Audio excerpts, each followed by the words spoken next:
ایمان جو ہے اللہ پر اور یقین اس بات کا جو کچھ ہو رہا ہے اللہ کے اذن سے ہو رہا ہے، اور یقین اس بات کا جو کچھ اللہ کر رہا ہے اس میں خیر ہے، بیدک الخیر۔ چاہے مجھے ایک بات ابھی ناگوار گزری ہے، مجھے تکلیف پہنچی ہے، اللہ کے اسکیم میں the higher level scheme of things, divine scheme of things کے اندر اس میں کوئی نہ کوئی خیر ہے، تم جانتے نہیں۔ اس کو کھولا گیا۔ پہلی بات تو یہ ہے کہ تمہیں خوشی ملے، راحت ملے، مسرت ملے، یا کوئی غم ہو یا رنج ہو یا دکھ ہو، دونوں حالتیں برابر ہیں، اس لیے کہ دونوں میں آزمائش ہے۔ کبھی وہ دے کر آزماتا ہے، کبھی چھین کر آزماتا ہے۔ دے کر آزماتا ہے، شکر کرتا ہے کہ نہیں، چھین کر آزماتا ہے، صبر کرتا ہے یا نہیں۔ عارف جو انسان ہوگا، اللہ کو پہچاننے اور جاننے والا، وہ چٹان کے مانند ہوگا، ہوا ادھر سے آئے یا ادھر سے آئے اسے کچھ نہیں کہے گا، اچھی بات آئے بری آئے کوئی پرواہ نہیں، اسے اللہ کی طرف سے۔ ما اصاب من مصیبت فی الارض ولا فی انفسکم الا فی کتاب من قبل ان نبرأها۔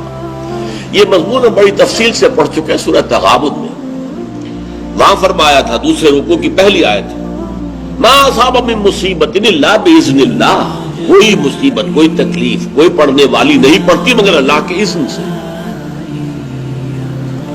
ما اصاب من مصیبت الا باذن اللہ ومن یؤمن باللہ یہدی قلبہ، اور جو اللہ پر ایمان رکھتا ہو اللہ اس کے دل کو ہدایت دے دیتا ہے۔ ہدایت چٹان کہ ادھر کی ہوا آئے یا ادھر کی آئے اس میں کوئی جنبش نہیں ہوگی۔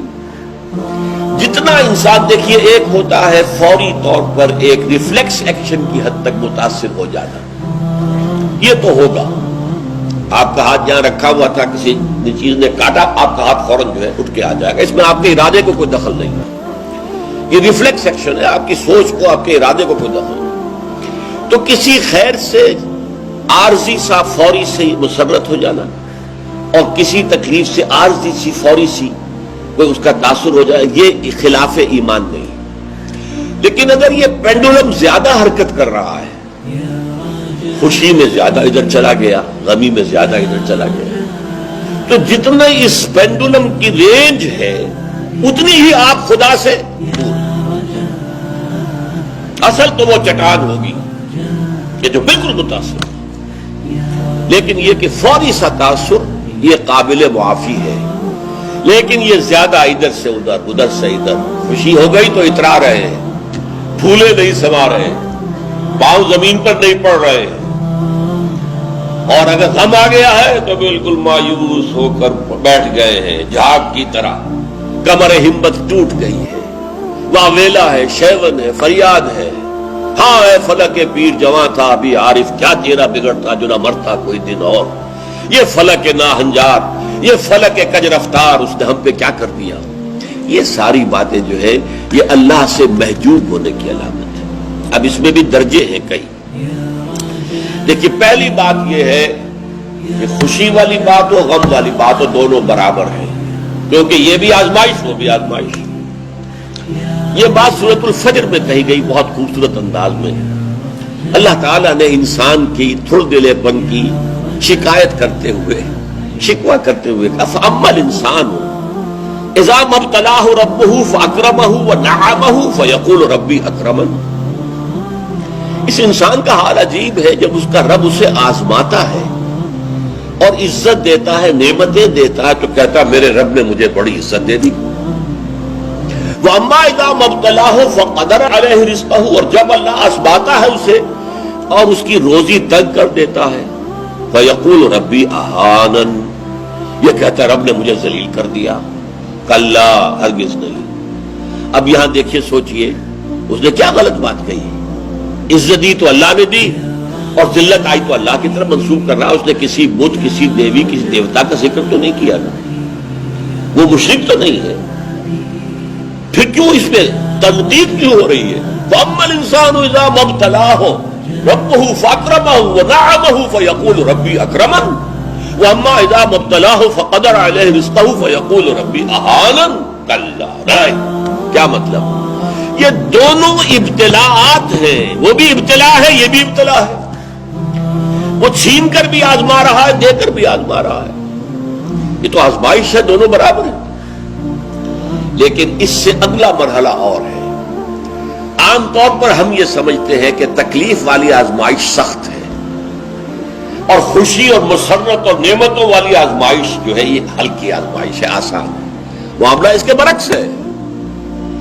تکلیف میں ہوں گے اللہ کو یاد کریں گے، پکاریں گے، دعائیں کریں گے، اور اگر نعمتیں ہوں گی غافل ہو جائیں گے، بھول جائیں گے.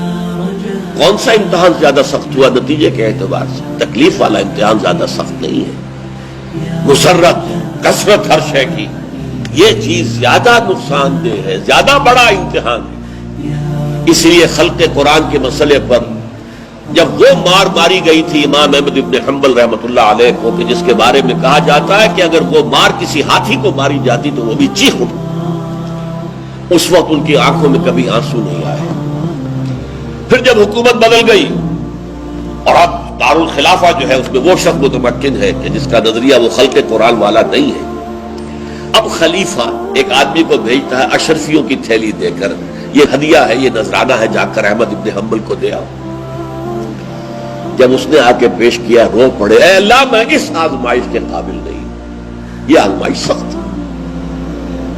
کہیں سے انعام پا کر حکومت سے پھر حق پر قائم رہنا مشکل ہو جائے. یہ ہے وہ صورتحال. ما اصاب من مصیبت فی الارض ولا فی انفسکم الا فی کتاب من قبل ان نبرأها ان ذلک علی اللہ یسیر لکہ لا تأسوا علی ما فاتکم ولا تفرحوا بما آتاکم واللہ لا يحب كل مختال فخور. اور اللہ تعالیٰ کو شیخی خورے، فخر کرنے والے، اکڑنے والے بالکل پسند نہیں. الذین یبخلون ویامرون الناس بالبخل، جو اس حجاب میں آ جاتے ہیں وہ بخل کریں گے. دولت ہی سب سے بڑی شے ہے، سنبھال کر رکھو، خرچ کرو گے تو ختم ہو جائے گی، دولت کی بنیاد ختم ہو جائے گی. اپنی تجوریوں کو بھر کر رکھو، خالی نہ کرو. اور جو شخص خود بخل کرتا ہے وہ دوسروں کو بھی بخل کا مشورہ دیتا ہے تاکہ اس کے اپنی بخیلی پر بھی پردہ پڑا رہے. بھائی کیا کر رہے ہو تم نے؟ دونوں ہاتھ کھلے چھوڑ دیے ہیں، تمہیں کوئی فکر نہیں ہے، تمہاری اولاد ہے، اس کے ضرورت تقاضے ہوں گے، تمہاری بچیاں ہیں، ان کے ہاتھ پیلے کرنے ہوں گے، کیا تم نے سوچا ہوا؟ وہ مشورہ بھی بخل کا دیں گے تاکہ ان کے اپنے بخل کے اوپر بھی پردہ پڑا رہے. یہ وہ کیفیت ہے کہ جو پھر محجوبیت کے اندر پیدا ہو.